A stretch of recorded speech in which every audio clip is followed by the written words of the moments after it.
1절 내가 여호와께 피하였거늘 너희가 내 영혼에게 새같이 내 산으로 도망하라 함은 어찌함인가. 4절 여호와께서는 그의 성전에 계시고 여호와의 보좌는 하늘에 있으며 그의 눈이 인생을 통촉하시고 그의 안목이 그들을 감찰하시도다. 오늘 아침 우리가 이제 시편 11편 다윗의 시를 함께 묵상하고자 합니다. 1절에 보면 내가 여호와께 피하였거늘 너희가 내 영혼에게 새같이 내 산으로 도망하라 함은 어찌함인가. 나는 믿음으로 사는데 근데 들려오는 소리는 내 영혼에게 새같이 내 산으로 도망하라.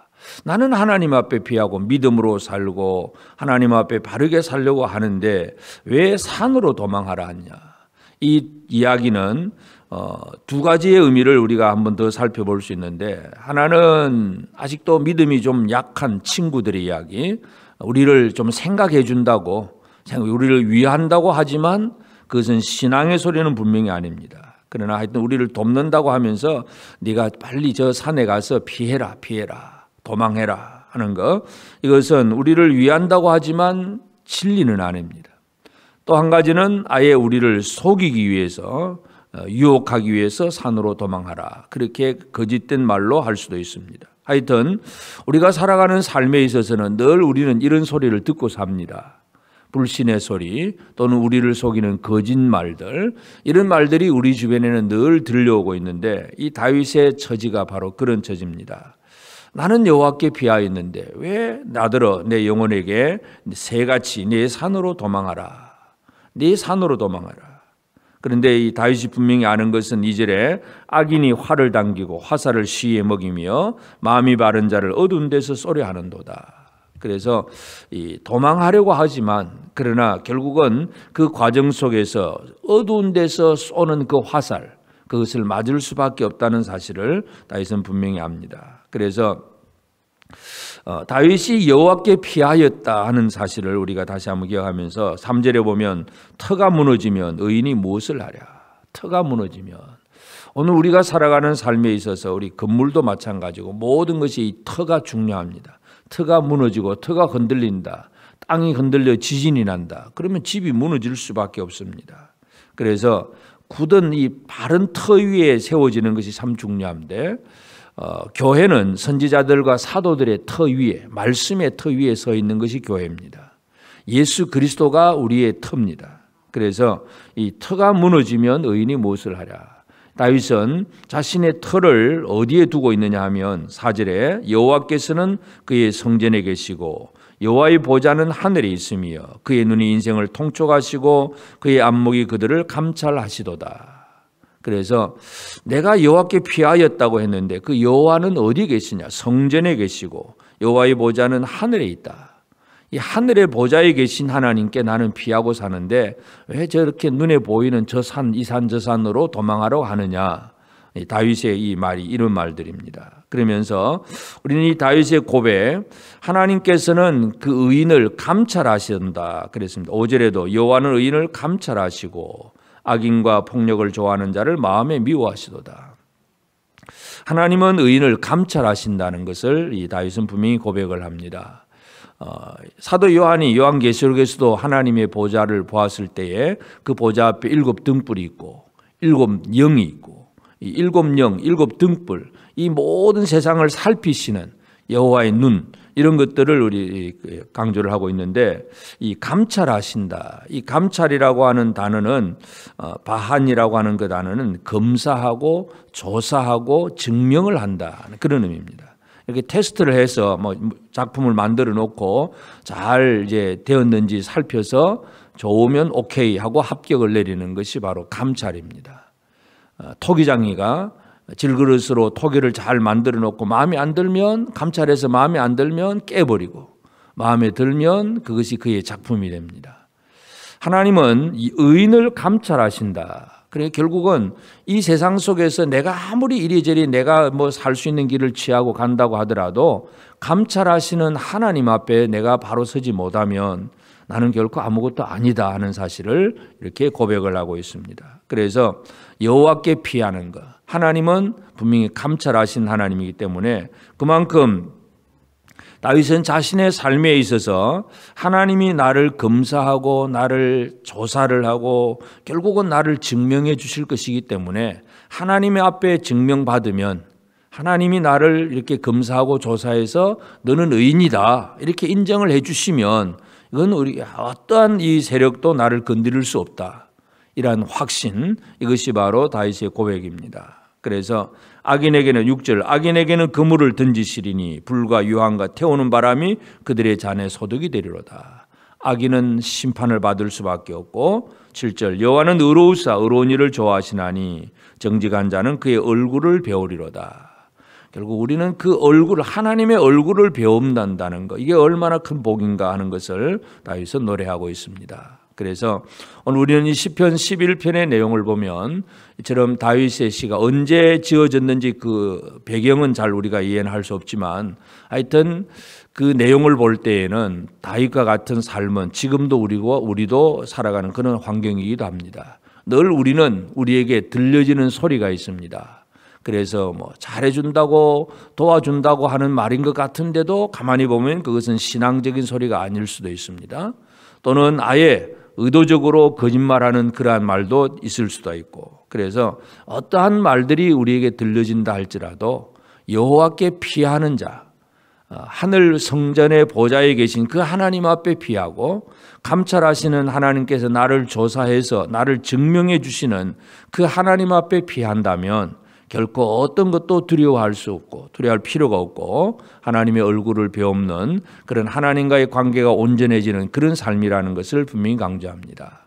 그래서 다윗이 사울을 피해서 광야로 이리저리 도망을 다니기도 하고 여러 가지 많은 어려운 일을 겪지만 그러나 그 어려운 일을 겪을 때마다 주변 사람들은 이쪽 산으로 도망하라, 저쪽 산으로 가라, 이 동굴에 숨으라, 뭐 별별 방법들을 다 많이 얘기를 합니다. 우리가 살아가는 삶에 있어서 우리가 좀 힘들고 어렵다고 할 때에 주변 사람들도 마찬가지입니다. 이 방법, 저 방법을 가지고 몸이 아프다 그러면 이 약 먹어봐라, 이 방법 사용해봐라, 뭐 별별 얘기들이 많이 들려집니다.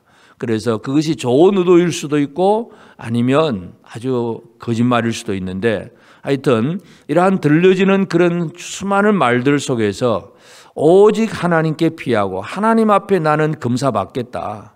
이게 바로 다윗의 신앙인 것을 오늘 우리가 기억하면서 오늘 이 아침 우리는 나는 감찰하시는 하나님 앞에 지금 나의 상태는 어때인가, 내 자신이 하나님께서 나를 지금 조사하신다면 나는 과연 어떤 삶인가, 우리 스스로를 한번 이 아침에 돌아보는 시간이 되었으면 좋겠습니다. 나의 생각과 내 삶의 행동과 내 삶의 태도 모든 것들 하나님이 지금 나를 살펴보신다면 물론 인생에 있어서 의인은 없나니 하나도 없다 그랬습니다. 하나님 앞에 합격을 할 수 있는 사람은 아무도 없습니다. 오직 하나님께서 보내신 자 예수 그리스도 위에 설 때에, 예수 그리스도 안에 있을 때에 예수 그리스도 이름 안에서 우리가 하나님 앞에서 의로워지는 의인이라고 하는 칭호를 받을 뿐이지 인간 스스로는 의인은 없습니다. 그러나 우리는 하나님께서 우리를 감찰하신다는 것을 우리가 다시 한번 기억하면서, 그래서 우리의 처지와 형편을 다 알고 계시고 또 결코 우리가 이 땅 위에서 이 대적자들로 인해서 고난을 받을 때도 마찬가지 감찰하신 하나님으로 인해서 우리는 또 살아날 수도 있고, 이 감찰하신 하나님 앞에서 우리는 세상 속에서 이는 의인이다 하고 증명해 주시는 하나님의 그 인쳐주심, 합격 도장을 받는 그런 은혜를 우리가 누리는 것입니다. 그래서 의인을 감찰하시는 그 하나님께서 오늘도 나를 감찰하심으로 세상 속에서 정죄당하지 않게 하시고 믿음으로 든든히 서 있고 내가 예수 안에 있는 하나님의 자녀임을 확인시켜 주시는 그 하나님의 은혜를 우리는 다시 한번 기억하면서, 그래서 우리가 살아가는 삶에 있어서 이 다윗처럼 우리가 해야 될 일이 있습니다. 그것은 이 세상 속에서 들려지는 여러 가지 많은 사람들의 말들이 우리에게는 스트레스가 되고 또 우리에게는 막 부담이 됩니다. 그러한 이 부담이 되는 말들, 그런 속임수가 들려온다 할지라도 그것을 하나의 하나님께서 나를 지금 단련하는 과정이다 이렇게 받아들인다면 이건 얼마든지 견뎌나갈 수가 있습니다. 그냥 왜 이럴까 하고 그냥 절망하고 원망하기만 하면 무너지지만 이 어려운 상황들, 사람의 여러 가지 많은 소리들을 통해서 하나님이 나를 지금도 단련하고 계시는구나, 하나님이 나를 지금도 감찰하고 계시는구나 하는 것을 살펴본다면 우리는 내 하나님 앞에서 결코 흔들리지 않는 그런 삶을 살아갈 수가 있습니다. 그래서 하나님께서 지금도 의인을 감찰하시는 하나님, 이 시간도 나를 감찰하셔서 내 마음과 내 생각까지도 다 면밀하게 다 알고 계시는 하나님 앞에 오늘 우리는 의로운 자로서 살아가는 삶이 필요합니다. 물론 우리가 완벽하게 의로운 삶을 살아내기는 어렵습니다. 예수 그리스도 안에서 진정한 의가 이루어집니다.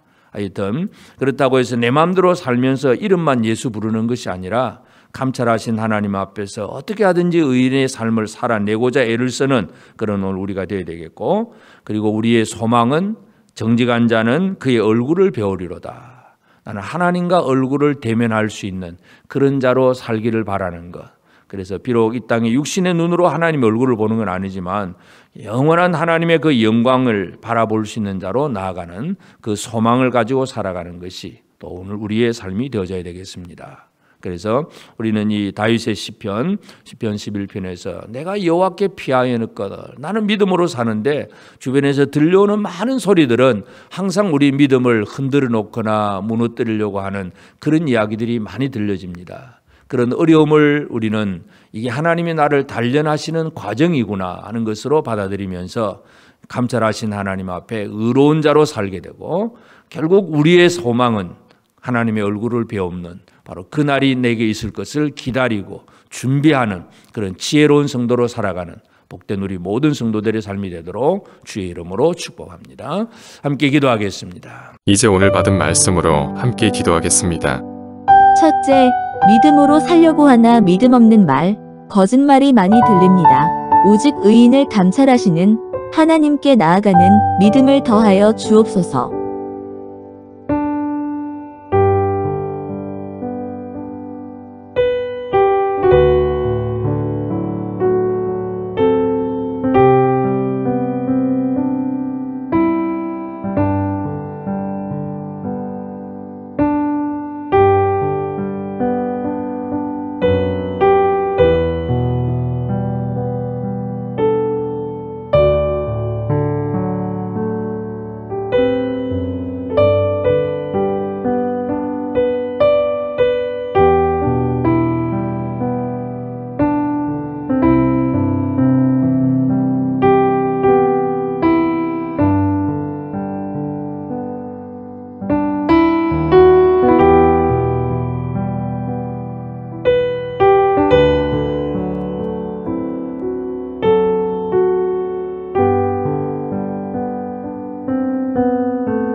둘째, 정직한 자가 여호와의 얼굴을 볼 것이라고 말한 다윗처럼 오늘도 하나님의 얼굴을 바라는 소망을 품고 정직한 자로 살게 하옵소서.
이제 오늘의 기도 제목을 가지고 합심하여 기도하도록 하겠습니다.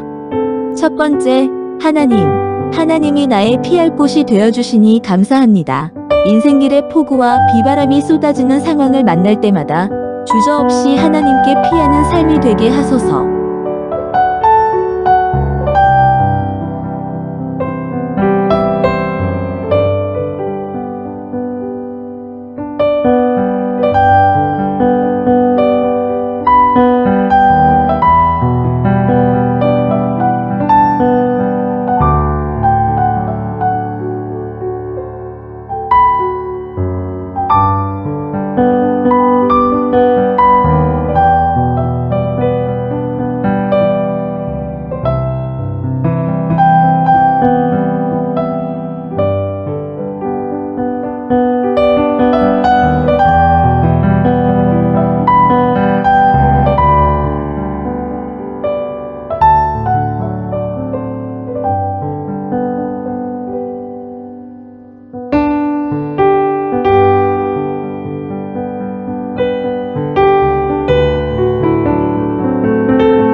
두 번째, 하나님. 악한 자와 악한 일들이 난무하는 세상이지만 성경적 가치관 속에서 바른 생각과 바른 행동으로 살게 하소서.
세 번째, 하나님. 우리의 소득과 먹을거리가 주님의 손에 있음을 기억하게 하시고 하나님을 의지하는 삶이 되게 하소서.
이제 개인의 기도 제목을 가지고 하나님 앞에 기도하시기 바랍니다.